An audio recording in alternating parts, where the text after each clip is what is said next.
Patuloy ang pag-iimbestiga ng bilyonaryo news channel sa tinaguriang DPWH leaks. Una naming hinimay ang sinasabing wish list ng umano'y top 3 proponent senators. Ang halaga ng mga proyekto at kung saan matatagpuan sa exclusive agenda report ni Joash Malimban.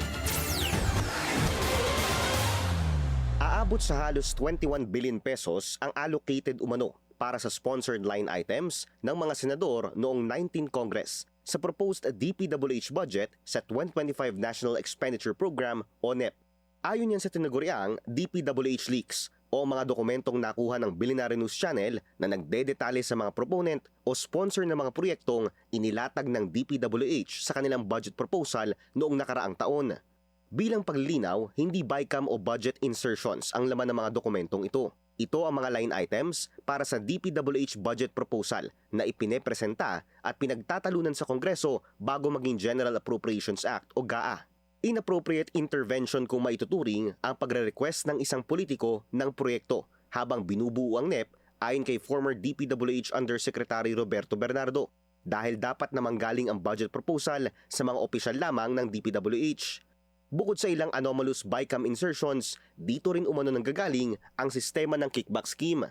Yusek Cabral would tell me that she would communicate and meet legislators to inform them of the amount of their allocations and ask them for titles of projects that they want to include in the DPWH budget. Una nang iniulat ng Billionaire News Channel na top 3 sa mga nakalistang senator proponents sina former Senate President Cheese Escudero, presidential sister at Senator Amy Marcos, at si ngayon DepEd Secretary, former Senator Sonny Angara. Sinubukan namin silang kunan ng panig. Hindi nagbigay ng komento ang kampo ni na Escudero at Marcos. Samantalang dinaan naman ni Angara ang kanyang sagot sa social media. Aniya, kung ikukumpara sa larong basketball, first quarter pa lang ang NEP dahil marami pang magbabago rito bago dumating sa GAA. Kaya hinimay namin ang mga umano'y nasa wishlist ng mga proyekto ng top 3 senator proponents sa listahan. Base sa DPWH leaks, 105 projects worth 2 billion pesos ang requested ni Angara. Sa aming pagsusuri, nahati ang mga ito sa 3 lugar. Karamihan makikita sa kanyang baluarte sa probinsya ng Aurora. Ikalawa sa Iloilo kung saan namumuno ang ilan sa kanyang close political allies. Ikatlo ang Bohol na matatanda ang nagpahayag din ng mainit na suporta nang maupo siya sa gabinete ni Pangulong Bongbong Marcos. Out of the requested 105 items, 92 ang tumagos sa GAA.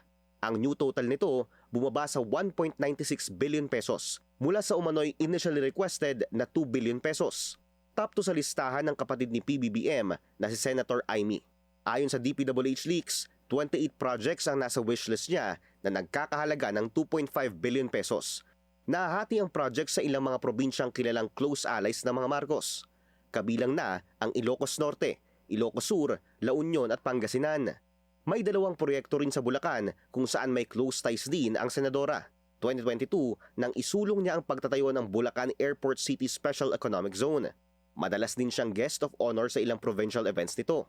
2 proyekto rin na makikita sa Camarines Sur na matatanda ang sumailalim sa isang sister province agreement sa Ilocos Norte noong 2011 habang nakaupo bilang gobernadora si Senator Amy. Kung susuriin ng 2025 DPWH budget, tumagos sa GAA ang buong 2.5 billion pesos worth of line items na nirequest ni Senator Amy. Nasa top 1 si former Senate President Cheese Escudero na umano'y may 34 requested projects worth 3 billion pesos. Lahat ito matatagpuan sa kanyang baluarte sa Sorsogon at sa probinsya ng Quezon. Sa ilalim ng listahan, puro road projects worth 21 to 150 million pesos ang proyektong requested umano ni Escudero. Road projects, multipurpose buildings, covered courts at flood control projects naman ang nakalista sa pangalan ni na Marcos at Angara.